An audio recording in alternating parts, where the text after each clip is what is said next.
Nos cerraron la puerta donde estaba el café, le aviso. Discriminación absoluta para con un intelectual del este. Es el bloqueo del candil. Para que discriminación para este intelectual. ¿Eh? ¿A usted le cae bien que le digan intelectual, doctor D'Angelo? Hay gente que se molesta, otra gente que se siente súper recontra bien. En realidad ni me molesta ni me cae bien. Ajá. Funciono como intelectual cuando hay que usar el intelecto y como campesino cuando hay que usar los brazos. ¿Qué te parece? Sí, y suelo disfrutar de ambas cosas. Ahí está.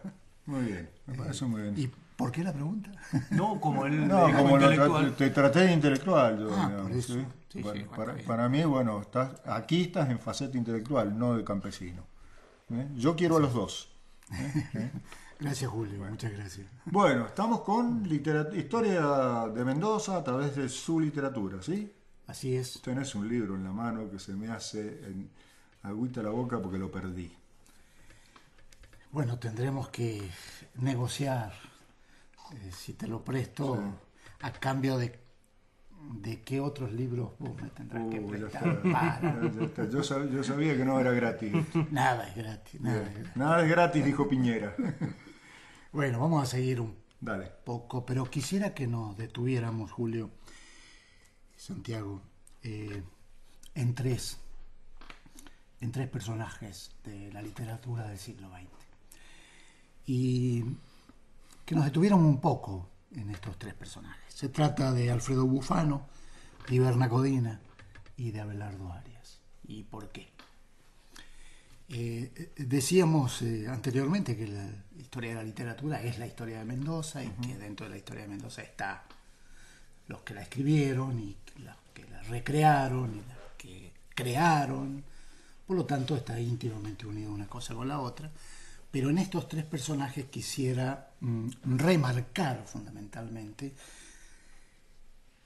lo siguiente. Desde que el liberalismo provincial se acopla al liberalismo nacional, se produce una transformación en la economía de la provincia. ¿Qué quiero decir con esto? Que la instauración definitiva del roquismo a nivel nacional, o al juarismo, que era la otra vereda, digamos. Juárez Elman, estás hablando. Juárez Elman, claro. Sí. Se acoplan más o menos la misma línea en la provincia, o sea, el orteguismo, podríamos decir, y lo que seguían a civistas, o sea, los civistas. Digamos, el orteguismo sería el roquismo, la Exacto. versión mendocina del roquismo. Exacto. Y Civit 460 sería de el juarismo. Y cuando decimos roquismo, decimos roquismo, perdón, digo orteguismo, decimos Rufino Ortega, ¿no es cierto? Claro. Rufino Ortega. También decimos Tiburcio Venegas, pero Tiburcio Venegas, digamos, ya no es un mendocino de pura cepa, es un inmigrante de Rosario, es un santafesino, y que por otro lado, después de haber sido un gran economista provincial y haber sido gobernador, se vuelve a Santa Fe. No así los Civit, no así Rufino Ortega, que hay varias generaciones ya. Sí, claro. Ahora, cuando este liberalismo se acopla al otro liberalismo,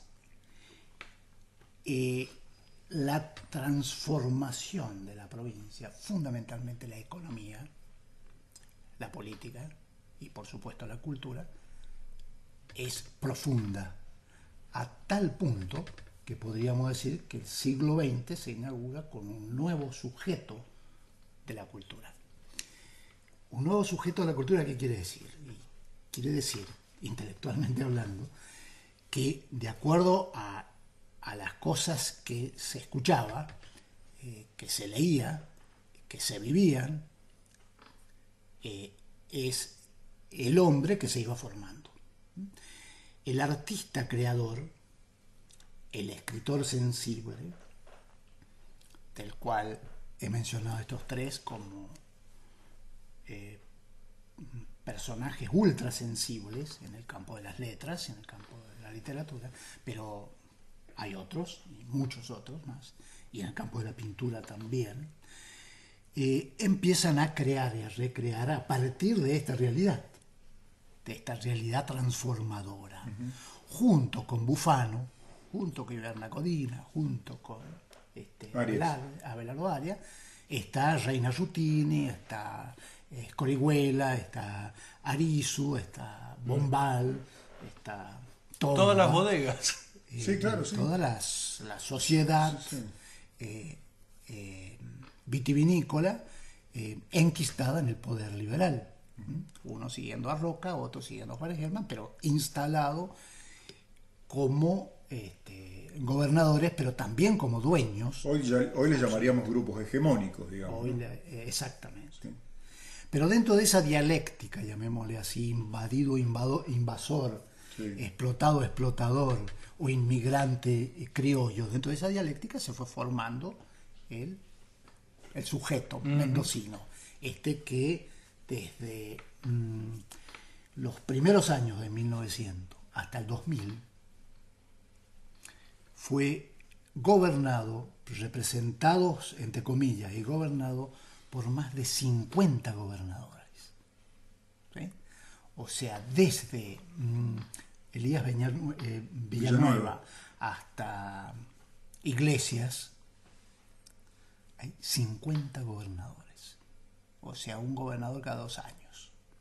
De los cuales, del campo popular, muy poquitos años, José Néstor Lencina, Carlos Washington Lencina, Carlos Evans, y después, bueno, los últimos gobiernos, a partir de Bordón en adelante, donde la democracia formal se normaliza, entre comillas, pero no se normaliza, digamos, pero dentro de las reglas del juego de la democracia burguesa. Pero muy pocas épocas de espacios populares. Los escritores, como decía recién, ultrasensible, creando y recreando, dan testimonio de esta realidad, de este sujeto. ¿Por qué tomo Alfredo Bufano, Iván Codina y Abelardo Arias?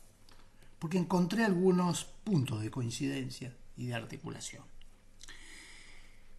En principio los tres están profundamente comprometidos con el hombre, el medio y fundamentalmente la naturaleza.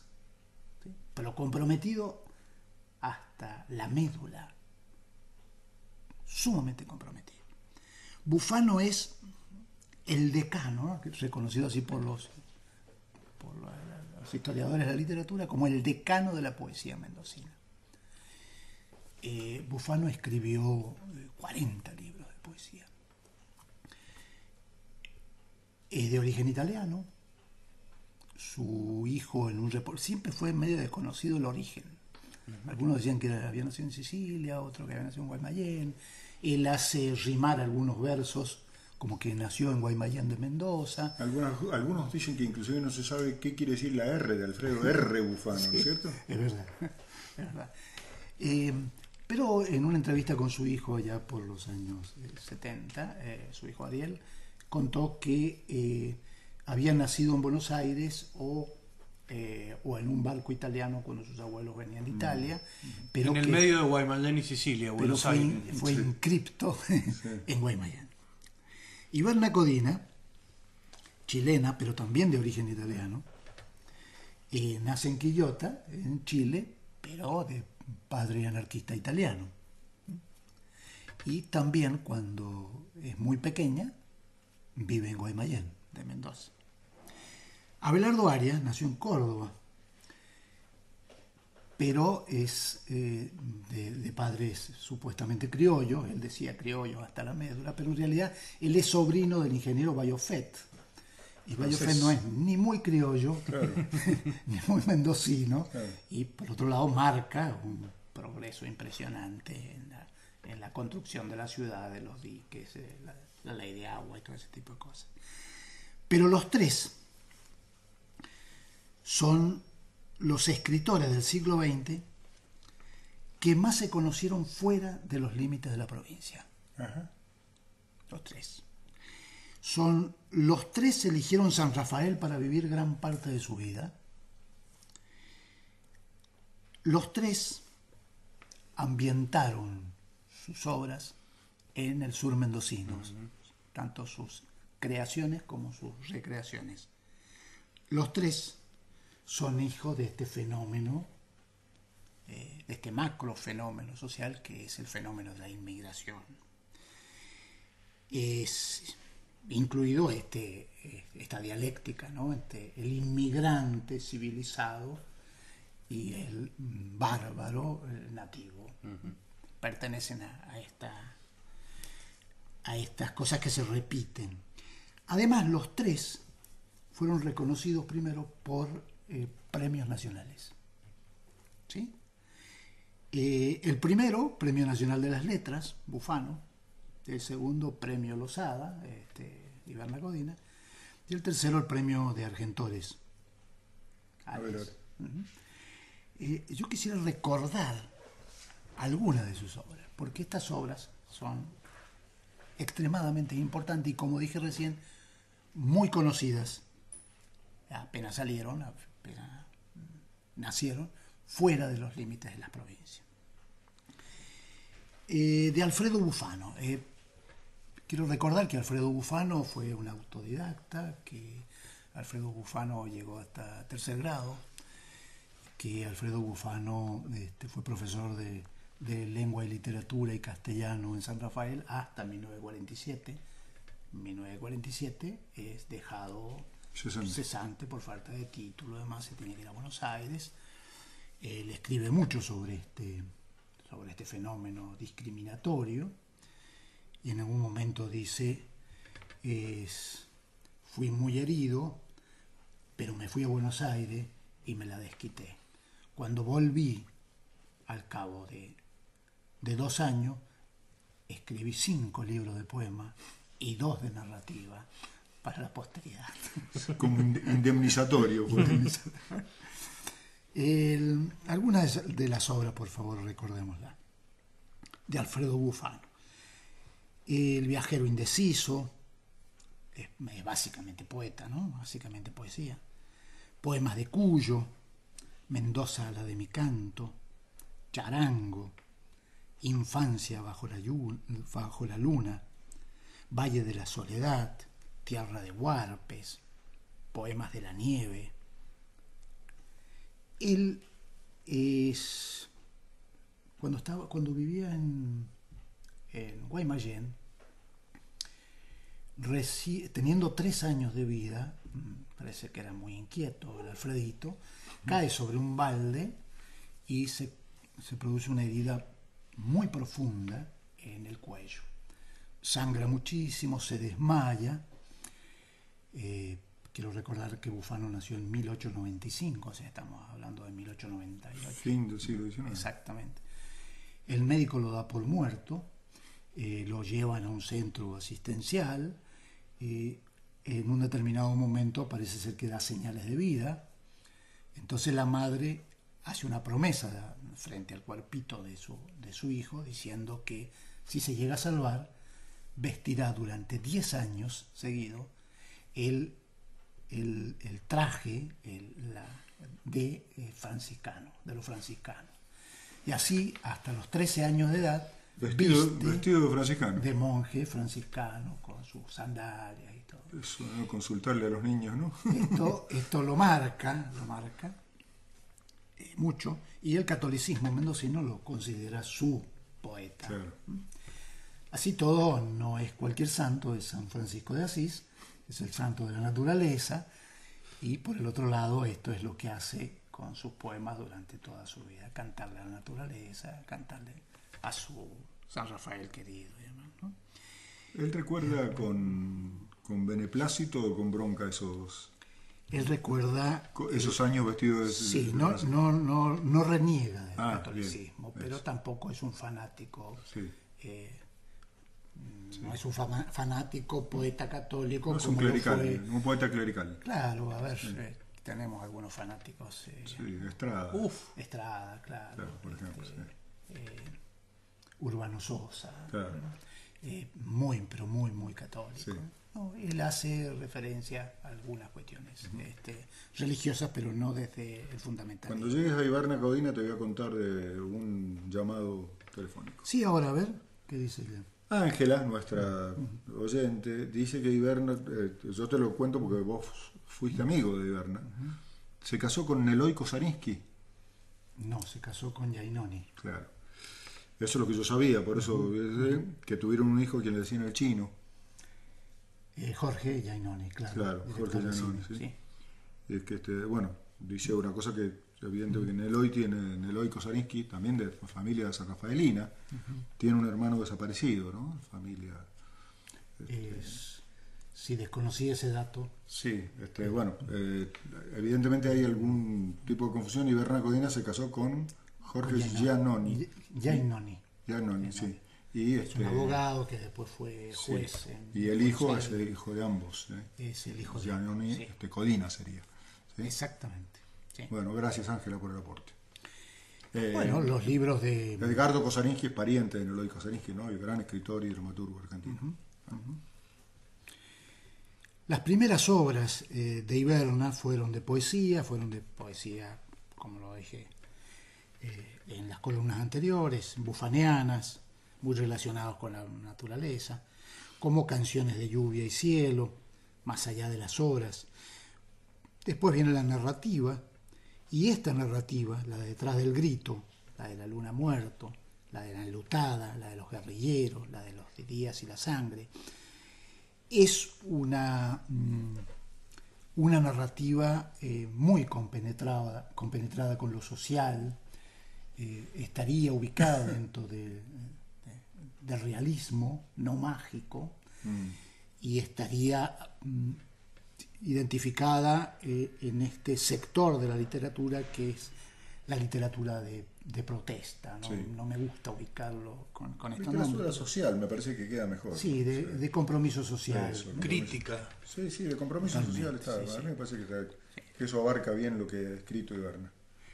Así, los dos ensayos que yo recomiendo leer de Iberna Codina, recomiendo leer toda su obra, pero los dos ensayos de importancia, sobre todo para los estudiantes de literatura, es América, en la novela, y 10 años de exilio, 76-86.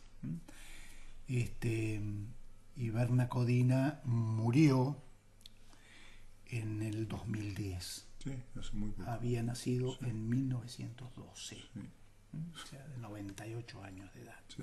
No así Alfredo Bufano, que murió en el 51, había nacido en 1895, o sea, 57 años. 56, 57 años. También vivió bastante Abelardo Arias. Hay una obra de... Perdón, Iberna Codina murió en Buenos Aires. Murió en Buenos Aires. Sí, y Bufano en Mendoza.